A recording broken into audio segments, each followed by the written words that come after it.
So very good afternoon. Start करते हैं। NBFC last time हमने non banking financial company start कर दिया था। इस नॉन बैंकिंग फाइनेंशियल कंपनी का हमने last time calculation of provision for doubtful debt सीख लिया था। तो यहां पर असेट्स का क्लासिफिकेशन कैसे होता है, तो असेट्स के क्लासिफिकेशन के लिए आपको क्वेश्चन देखना पड़ेगा कि आपको क्वेश्चन कौन से डेटेड का दिया है। अगर 31 मार्च 17 तक का दिया है तो स्टैंडर्ड है, सब स्टैंडर्ड है, वो कैसे पहचाने। तो जिस दिन से कस्टमर ने लोन का रीपेमेंट करना बंद किया, जिस दिन से कस्टमर ने लोन का रीपेमेंट करना बंद किया, ईएमआई इंटरेस्ट पे नहीं कर रहा है, वहां से 4 महीने तक उसे स्टैंडर्ड कैटेगरी में रखा जाएगा। 4 महीना जैसे ही क्रॉस होगा उसे सब स्टैंडर्ड कैटेगरी में रखा जाएगा फॉर 14 मंथ्स। और 14 मंथ क्रॉस होने के बाद उसे डाउटफुल कैटेगरी में डाल दिया जाता है। डाउटफुल में कब तक पड़ा रहेगा, तो वो ऑलवेज डाउटफुल में ही पड़ा रहेगा until and unless statutory auditor, internal external auditor ये डिक्लेयर नहीं कर देता कि एसेट्स लॉस एसेट्स है, it will be considered as doubtful. फिर more than 1 year, up to 3 year, more than 3 year, सारी कैटेगरी यहां पर आ जाएगी। ये रूल तब अप्लाई करना अगर अप टू 31 मार्च 17 है, लेकिन ऑन और आफ्टर 31 मार्च 18 है तो धीरे धीरे एनबीएफसीज आरबीआई के गाइडलाइंस को फॉलो कर रहे हैं। And as per RBI guidelines, 3 month assets considered as standard assets. 3 महीने तक अगर पैसा नहीं मिला तो वो स्टैंडर्ड रहेगा। 3 महीना क्रॉस होते ही वो सब स्टैंडर्ड में पड़ा रहेगा फॉर 12 मंथ। और 12 मंथ क्रॉस होने के बाद हम उसे कैटेगरी में दे देंगे डाउटफुल। कब तक रहेगा डाउटफुल में? Doubtful up to 1 year, more than 1 year, up to 3 year, more than 3 year, यहीं पर पड़ा रहेगा until and unless internal auditor या एक्सटर्नल ऑडिटर ये डिक्लेयर नहीं कर देता कि अब इससे रिकवरी होने वाला नहीं है, हम इसे डाउटफुल असेट्स ही कंसीडर करेंगे। तो अब हम एक ऐसा क्वेश्चन करने जा रहे हैं जिसमें हमें सिर्फ ये पता करना है whether the assets is standard assets और सब स्टैंडर्ड असेट्स और डाउटफुल असेट्स। एक क्वेश्चन हम ऐसा करने जा रहे हैं जिसमें हमें सिर्फ ये पता करना है whether the assets is standard और सब स्टैंडर्ड और डाउटफुल असेट्स। देखते हैं।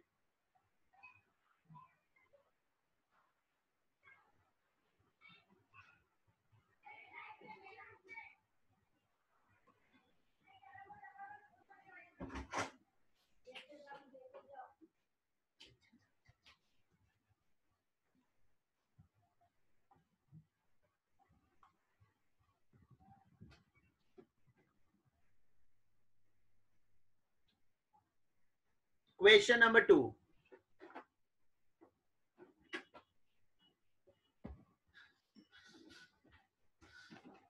Question number 2.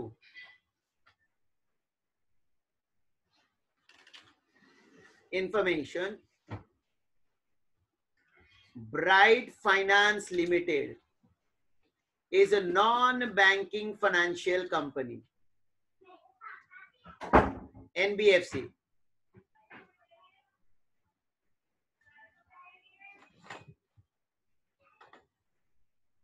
Is provide you with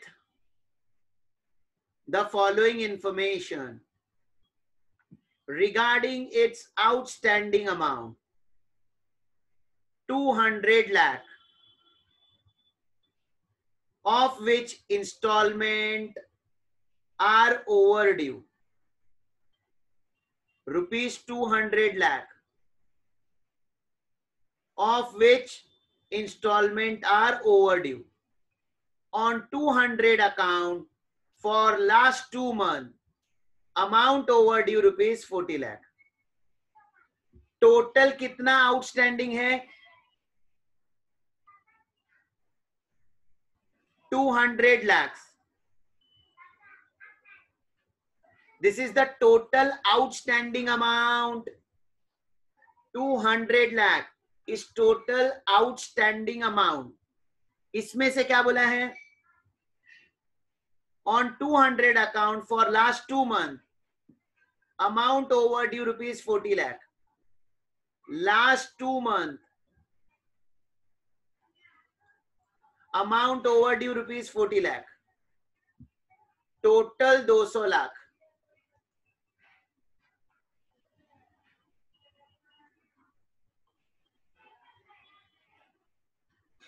Total outstanding 200 lakh.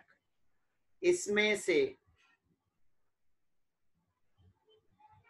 on 200 account rupees 40 lakh for last 2 months. 2 महीने से ये ओवरड्यू है. ठीक है, आगे क्या दिया है?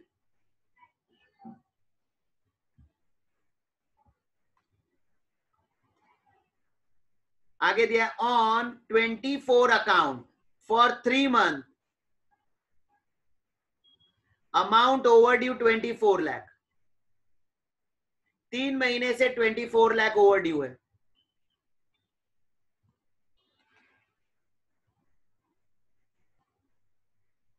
$24 lakh from 3 months. How many account?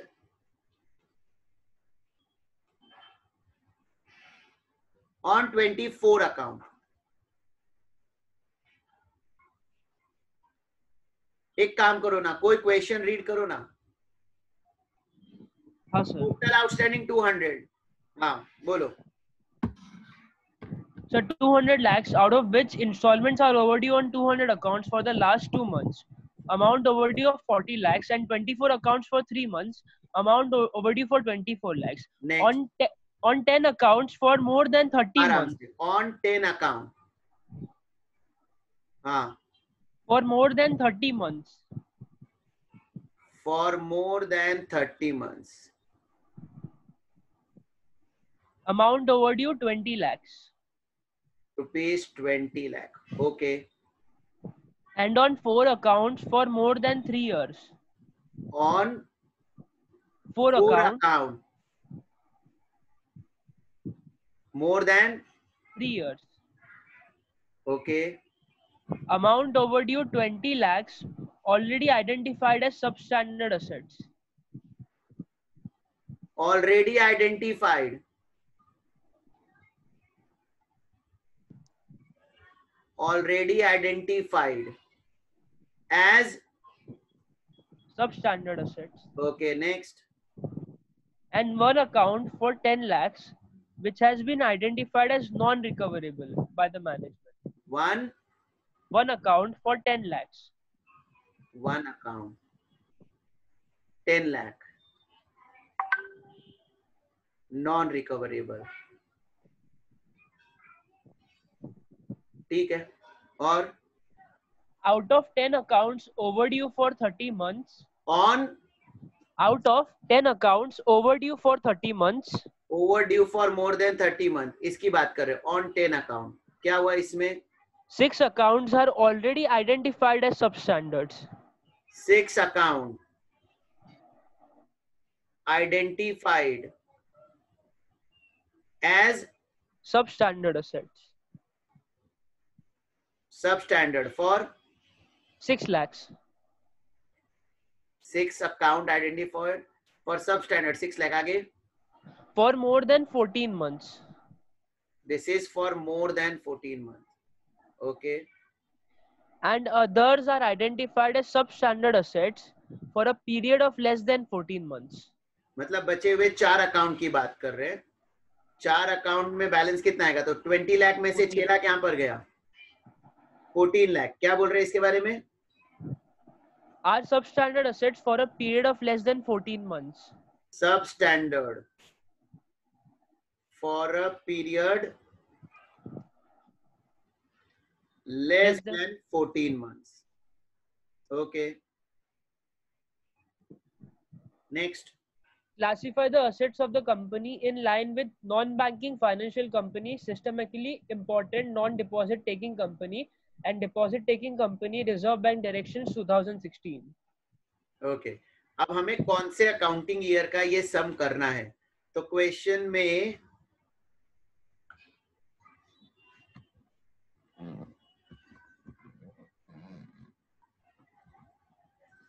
में बोला नहीं 31 मार्च 17 के पहले का है या 31 मार्च 17 के बाद का है. तो अब देखो बच्चा लोग, ये डायरेक्शन 2016 ये अकाउंटिंग ईयर नहीं है, ये पूरा उसका नाम है NBFC, systematically important non deposit taking company and deposit taking company direction 2016. जैसे बैंकिंग रेगुलेशन एक्ट 1949 है, ऐसे यहाँ पर इसको ऐसा बोलते हैं. तो अब यहाँ पर हमें बताया नहीं है, बट क्वेश्चन में बार बार 14 मंथ 14 मंथ 14 मंथ 14 मंथ बोल रहा है.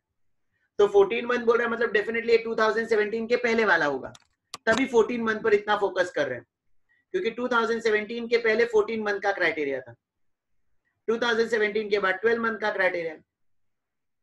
तो अब ये जितना भी अमाउंट आया 200 लाख में, हमें पता करना है कितना स्टैंडर्ड है, कितना सब स्टैंडर्ड है, कितना डाउटफुल है. तो चलो पहले ये दोनों की बात करते हैं. 40 लाख एंड 24 लाख, ये किस कैटेगरी में आएगा? एक 2 महीने से आउटस्टैंडिंग है, एक 3 महीने से आउटस्टैंडिंग है. कौन सी कैटेगरी में रिकॉर्ड करूं? कौन सी कैटेगरी में रिकॉर्ड करूं?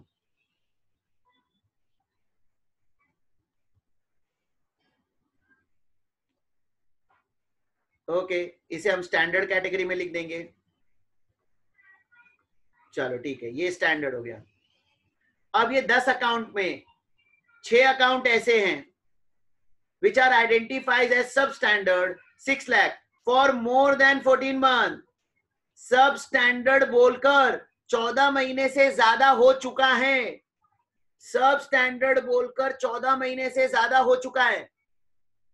सब स्टैंडर्ड बोलकर 14 महीने से ज्यादा हो चुका है. 14 महीने क्रॉस हो चुके हैं. क्या कैटेगराइज करूं इसे?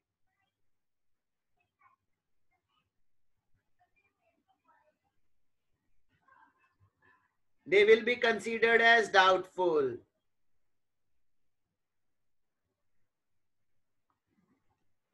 ठीक है.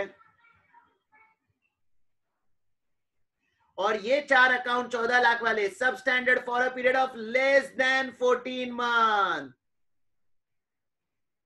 अब तक सब स्टैंडर्ड बोलकर 14 महीना क्रॉस नहीं हुआ, तो अब इनको मैं क्या कंसीडर करूं?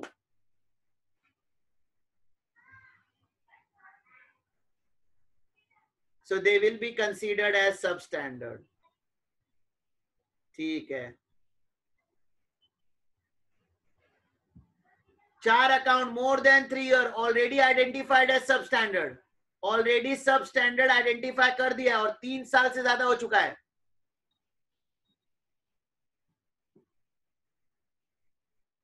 So they will be considered as doubtful.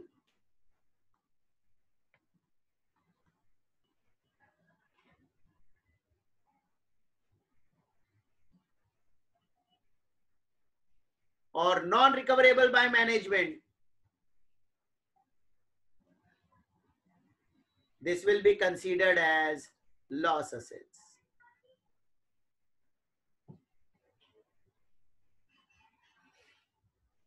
चलो टोटल करते. ये 10 लाख लो कैलसी पर, 20 लाख, 10 और 20 30, 30 प्लस 14 44, 44 प्लस 6 50, 50 प्लस 64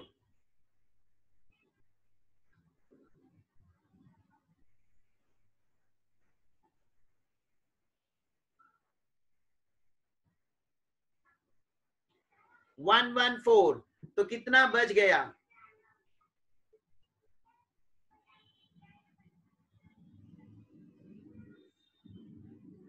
बैलेंस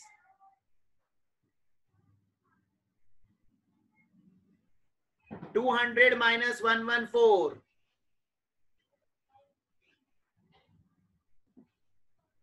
अब ये 86 लाख क्या होगा हमें सोचना है. क्वेश्चन में इसके बारे में इंफॉर्मेशन नहीं दिया है, इसके बारे में कुछ नहीं बोला है कि कितने महीने से आउटस्टैंडिंग है, तो हम इसे क्या कंसीडर करें.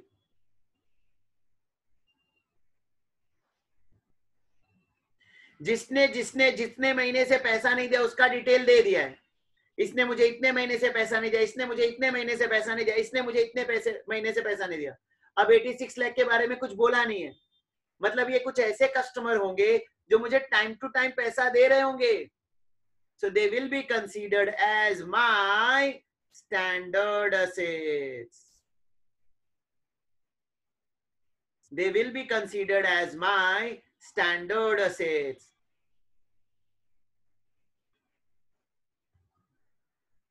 So अब टोटल स्टैंडर्ड कितना हो गया, टोटल स्टैंडर्ड कितना हो गया.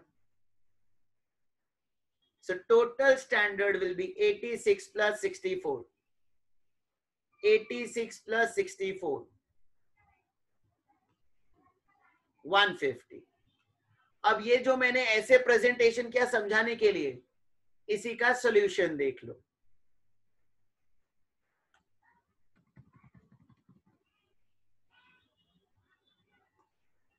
स्टैंडर्ड असेट्स 86, तुमको बैलेंसिंग फिगर आया था.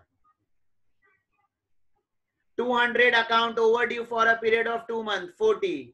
24 account overdue for a period of 3 months, 24. So total standard 150. Substandard, 4 account identified as substandard for a period of less than 14 months, 14 lakh. Doubtful assets में देखो हमने दो चीज क्लासिफाई किया था. ये डाउटफुल है 20 लाख और ये डाउटफुल है 6 लाख.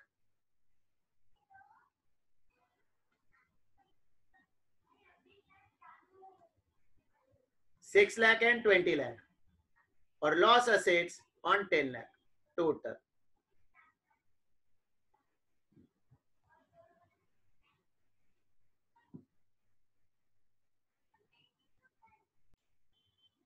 So अब आगे बढ़ते हम.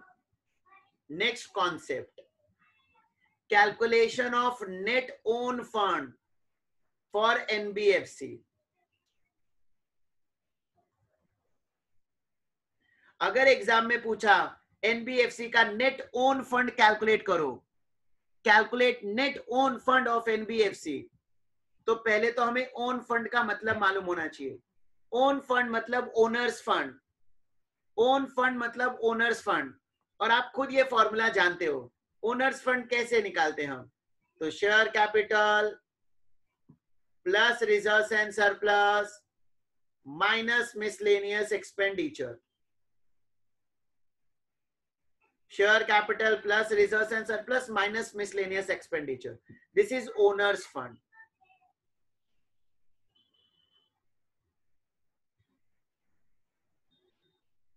तो यहां पर भी ओनर का फंड का मतलब मोर और लेस यही है. ओनर्स फंड में यहां पर सिर्फ एक चेंजेस किया कि रिजर्व्स एंड सरप्लस में, रिजर्व्स एंड सरप्लस में एक्सक्लूडिंग रीवैल्यूएशन रिजर्व कर दिया. While computing total own fund, share capital plus reserve minus miscellaneous. और इस शेयर कैपिटल में totally focused on equity share. Preference share holder सिर्फ नाम के ओनर होते हैं, एक्चुअली ओनर कौन, इक्विटी शेयर. तो सिर्फ इक्विटी शेयर लो, या ऐसे प्रेफरेंस शेयर लो, ऐसे प्रेफरेंस शेयर जो फुल्ली कन्वर्टिबल होने वाले हैं into equity. Fully convertible into equity मतलब भले अभी दिखाई दे प्रेफरेंस शेयर, फ्यूचर में वो किसमें कन्वर्ट हो जाएंगे, इक्विटी शेयर में. तो they are as good as my equity share holder. So यहां पर share capital does not include preference share. Here preference share included only if they are fully convertible into equity share. देखो अलग अलग जगह अलग अलग रूल्स रेगुलेशन बनाए गए हैं। अगर आपको बैंकिंग कंपनी याद हो तो वहां पर मैंने कैपिटल फंड को दो पार्ट में डिवाइड कराया था, टीयर 1 कैपिटल, टीयर 2 कैपिटल। वो बैंकिंग कंपनी का रूल्स रेगुलेशन था। अब हम एनबीएफसी पढ़ रहे हैं तो डेफिनेटली इनके खुद के रूल्स रेगुलेशन थोड़े बहुत होंगे। कंपनी जब आपने पढ़ा था तो वहां पर ओनर फंड का simple rule, share capital plus reserve minus miscellaneous. तो अलग अलग जब गाइडलाइंस कहीं बनाई गई तो थोड़े बहुत तो मॉडिफिकेशंस किए ही जाएंगे। तो यहां पर modification number 1, reserves and surplus does not include revaluation reserve. Share capital include only equity share. Preference share can come only if they are fully convertible into equity share. Minus miscellaneous expenditure that you all know, all the deferred revenue expenditure. ठीक है। अब owner का पैसा, own fund पूछा तो यही निकालना, लेकिन अगर एग्जाम में पूछा net own fund, net own fund मतलब एक्चुअली हमारे बिजनेस में ओनर का पैसा कितना इन्वेस्टेड है। अगर हमने ओनर का पैसा इन्वेस्ट कर दिया बिजनेस के बाहर किसी सब्सिडियरी कंपनी में या ग्रुप कंपनीज में, सब्सिडियरी कंपनी और ग्रुप कंपनी,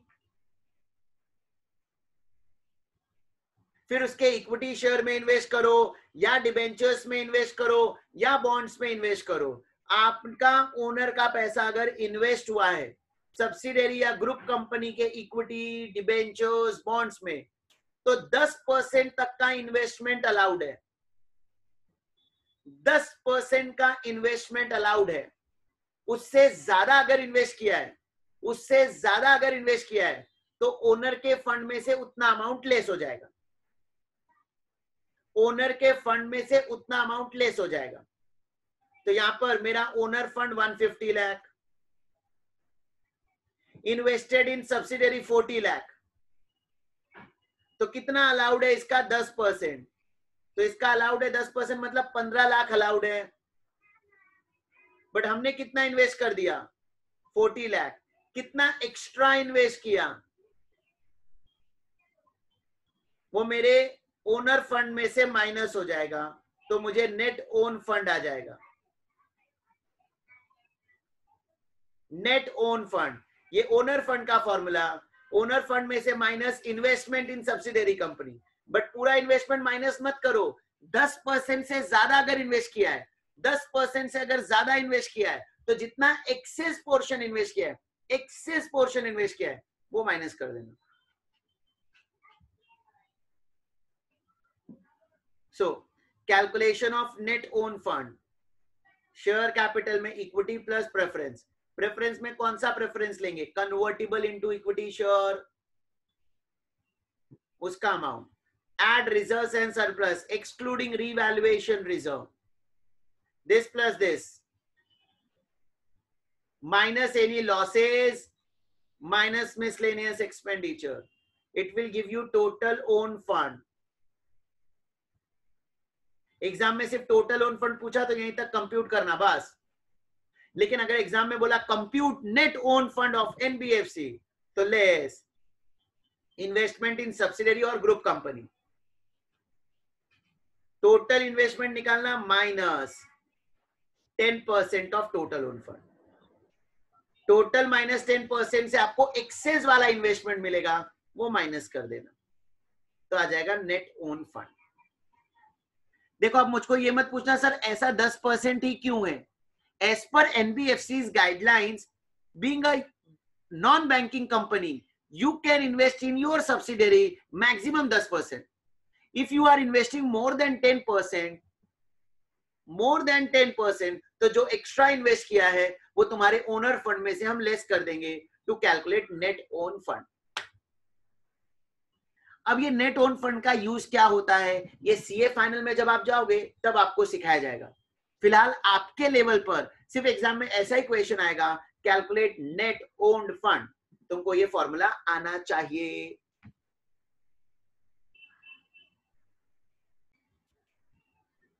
सो अब हम इससे जुड़ा हुआ एक सम कर लेते हैं कि नेट ओन फंड कैलकुलेट कैसे किया जाएगा।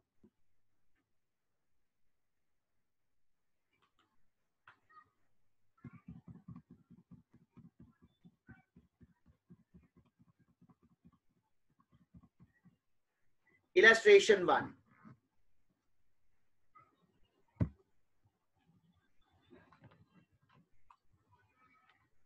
Templation Finance Limited is a non-banking finance company. The extract of its balance sheet are given below. Paid up equity capital 100, free reserve 500, loans और deposits दिया है।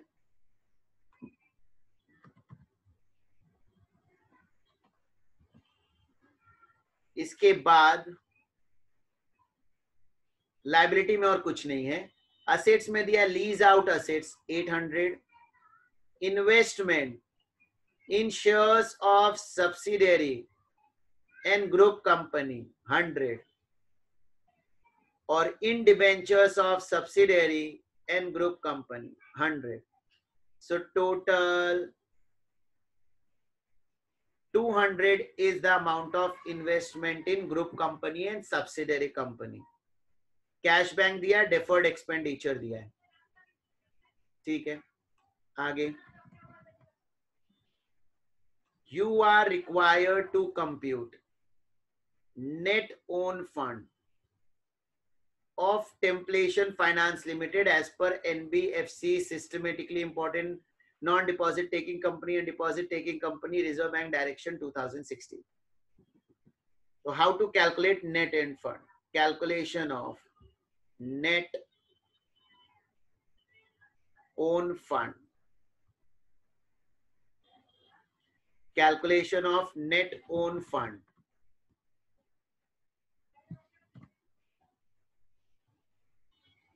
सबसे पहला share capital, it is 100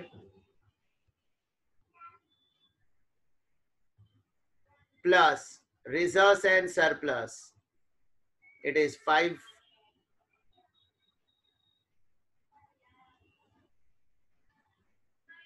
minus deferred expenditure,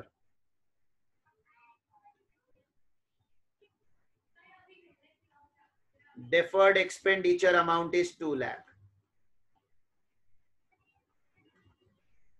So total own fund 4 lakh less investment in subsidiary company or group company. What is my total investment? So my total investment is 200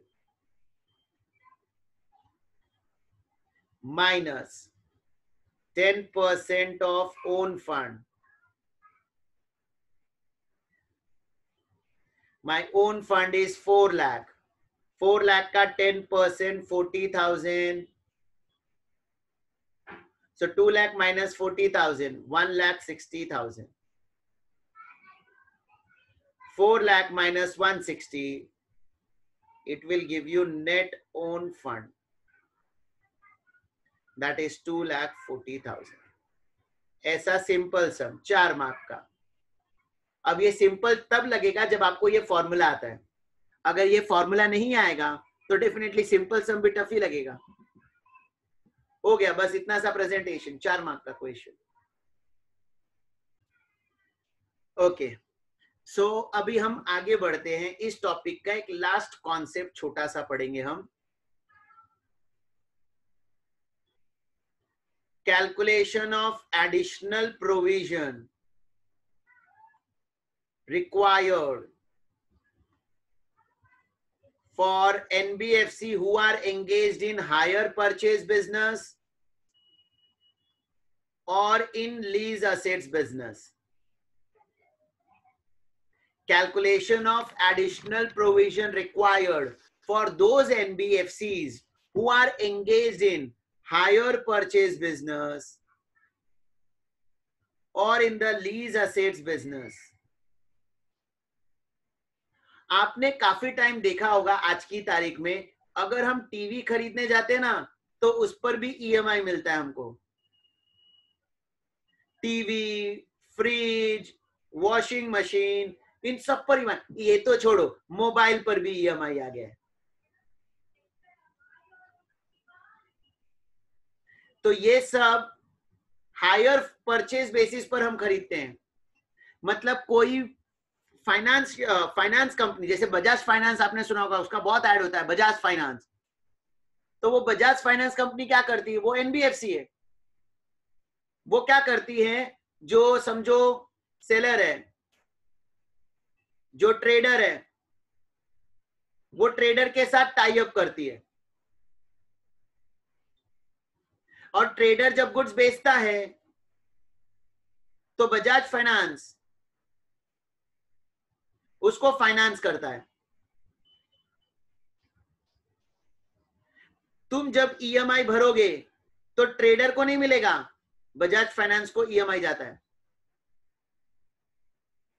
trader ने immediately पैसा ले लिया होगा. जैसे तुम product लेकर जाओगे ना, पब्लिक लेकर गई प्रोडक्ट, इमीडिएटली ट्रेडर किससे पैसा मांग लेगा, बजाज फाइनेंस वालों से. और ये पब्लिक ईएमआई किसको भरेगी, बजाज फाइनेंस को. तो बजाज फाइनेंस ने हायर परचेज बिजनेस किया है, विच इज एनबीएफसी. अब ऐसी एनबीएफसी का रिस्क कंपैरेटिवली बहुत ज्यादा होता है. कैसे कंपैरेटिवली रिस्क बहुत ज्यादा होता है? तो देखो, घर के सामने लोन देना, प्लॉट के सामने लोन देना, गोल्ड के सामने लोन देना एक अलग बात है, क्योंकि ये सब एप्रिशिएबल एसेट्स हैं, इनकी वैल्यू डे बाय डे बढ़ती जा रही है. लेकिन जब मैं बात करता हूं टीवी के सामने लोन देना, फ्रिज, मोबाइल के सामने लोन देना, तो जैसे ही तुम टीवी खरीद कर आओगे, 50,000 का टीवी तुमने घर पर लाया, अब उसकी वैल्यू कम हो गई, उसकी वैल्यू कम हो गई, रिड्यूस होती जाएगी. और अगर तुमने ईएमआई भरना बंद किया तो बजाज फाइनेंस वाला क्या करेगा, टीवी लेकर जाएगा ना. लेकिन टीवी की तो वैल्यू कम हो चुकी है, तो शायद उसका पैसा रिकवर भी नहीं होगा. तो यहां पर ना ऐसी एनबीएफसी जो हायर परचेज लीज बिजनेस में एंगेज्ड है, उनका रिस्क कंपैरेटिवली ज्यादा होता है. इसके लिए उनको एडिशनल प्रोविजन दिया जाता है. Additional provision for those NBFC who are engaged in hire purchase business or in lease business. मैं क्या सिखा रही है, तुमको समझ में आ रही है ना?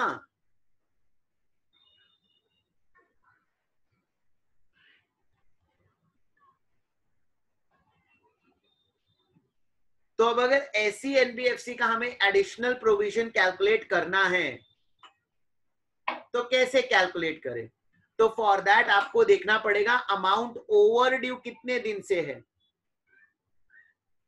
If it is overdue up to 12 months, no additional provision is required. But if it is overdue for more than 12 months, up to 24 months, additional provision is required, 10% of net book value. 10% of net book value. How to calculate net book value बेटा?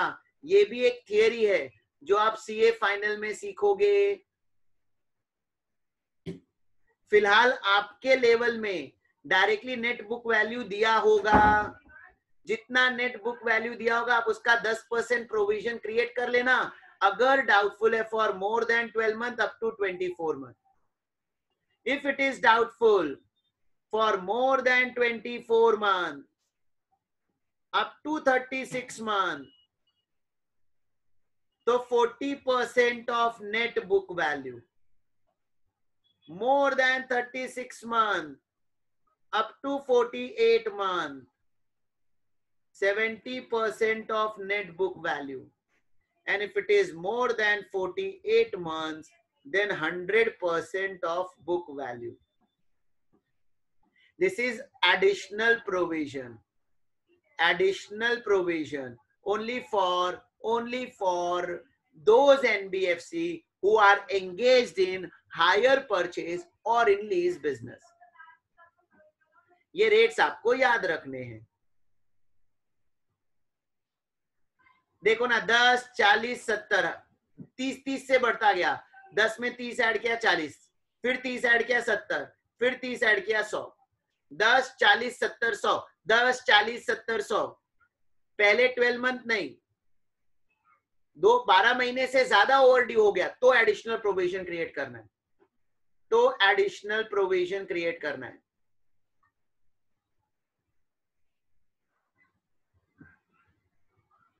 So is it clear? तो अब इससे जुड़ा हुआ एक सम कर लेते हैं हम.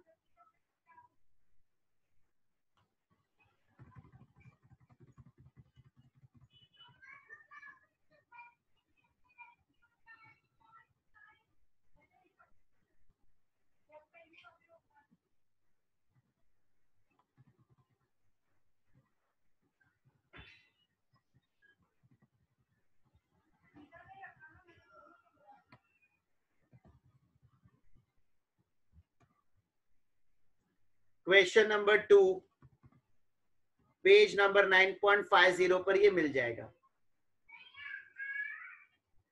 People Financiers Limited is an NBFC providing hire purchase solution for acquiring consumer durables.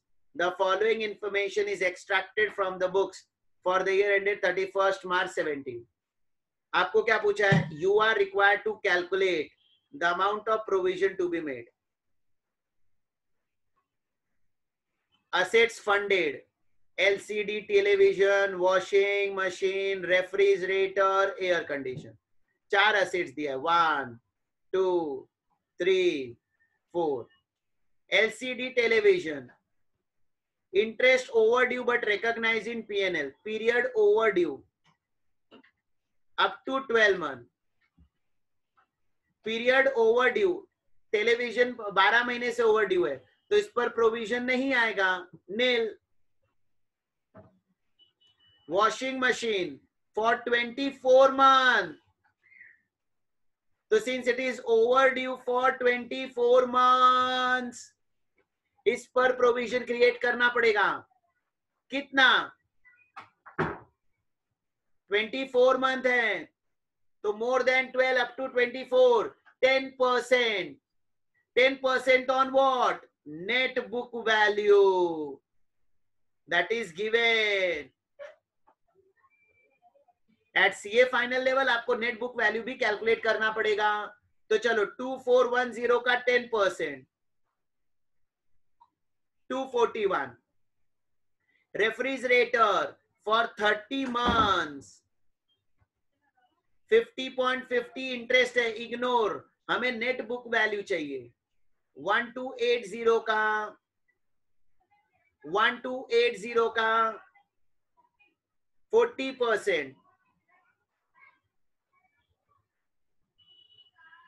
1280 का 40%, 512. और air condition overdue for 45 months. 45 months मतलब more than 36 but less than 48 months. 647 का 70%, 452.9. So total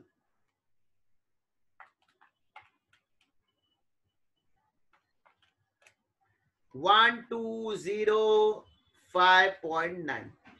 This is the amount of additional provision required. इसी का presentation कैसे करना है? तो सिंपल, असेट्स का नाम, net book value, percent and provision, ऐसे 4 कॉलम बना देंगे.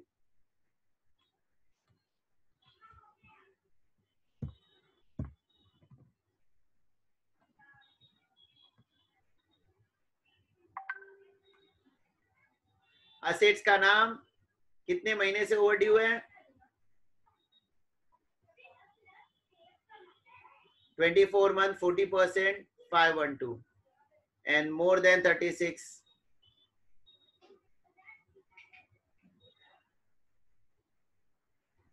Calculation of additional provision.